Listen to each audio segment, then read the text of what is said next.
Di 15 tîrma sala 2016 de li Tirkiye darbeyeke leşkerî çêbû. Darbeya dûmahî ne dişbiya darbeyên berê. Piştî roj çû ava saetek di duan çend wesayetên zirxî pira Stenbolê girtin û li çend baregên leşkerî jî liv û tevgerên biçûk çêbûn.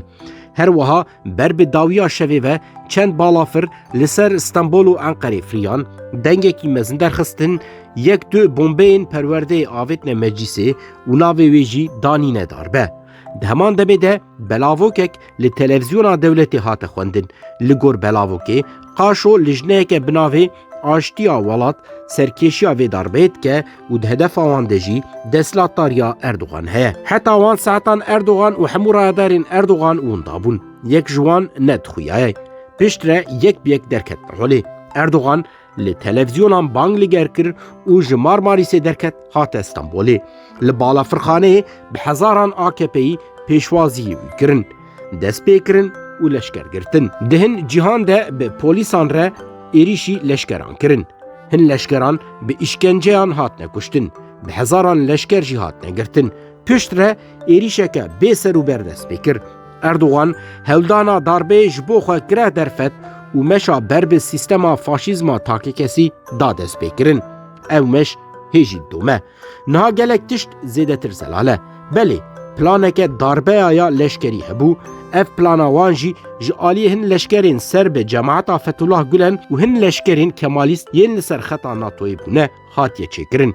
Lê hinek jî yên plana darbeyê çêkirine heman demê de biriya Hakan Fidan bi Erdogan re ketine têkiliyê. Vê carê plana Hakan Fidan ketiye meriyetê. Pêşî lê darbeyê nebirîne, lê belê planeke alternatîf ya darbeyê ve guhestine lîstokê û derxistine balahiyê. Ji hin agahiyên kesên leşker ku ji ber darbeyê hêjî têne darizandin careke din derketine holê ku ew dixwazin saet sisê ber bi sibehê ve dest bi pêkanîna plana darbeyê bikin. Lê dibînin ku ji nîşka ve pira Stenbolê ber bi êvarê ji aliyê hin leşkeran ve tê astin kirin. Heta dixwazin meseleyê fêm bikin. Lê dibînin ku ketine xefkê de û yên wan firotiyê jî Hulusi akar bixwe. AKP piştî ku darbe kire hincet gelek kes girtin. Lê di girtina kesan de ticarî hewldana darbeyê esas nehate girtin. Tenê esaseke derbestar bû.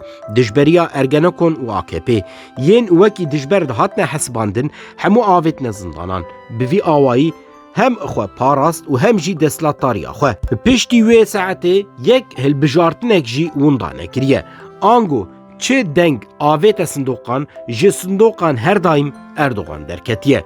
Faşîzma Erdogan û Ergenekoy her ku diçû xurttir dibû. Lê sîstema faşîst ya bi şîrîkatiya Ergenekon û Erdoganê derketibû rê, tenê di plana çokdanînê de ango teslîm girtina gel û tevgera Kurd de bi ser neket. Kurd li hemû qadan li berxwedan. Rê nedan ku rê li ber mayîndebûna faşîzmê vebe. Berxwedana Kurdan aboriya Tirkiyeyê jî têk bir. Dewlet xitmî. Tiştê tê dîtin niha jî êşa vêyekê ye di nava şîrîkên faşîst de dest pê kiriye. Bi gotineke din Erdogan xwe ji şîrîkên xwe diparêze. Şîrîkên wî jî ji bo Erdogan ji xeta wan dernekeve zorê dinewî.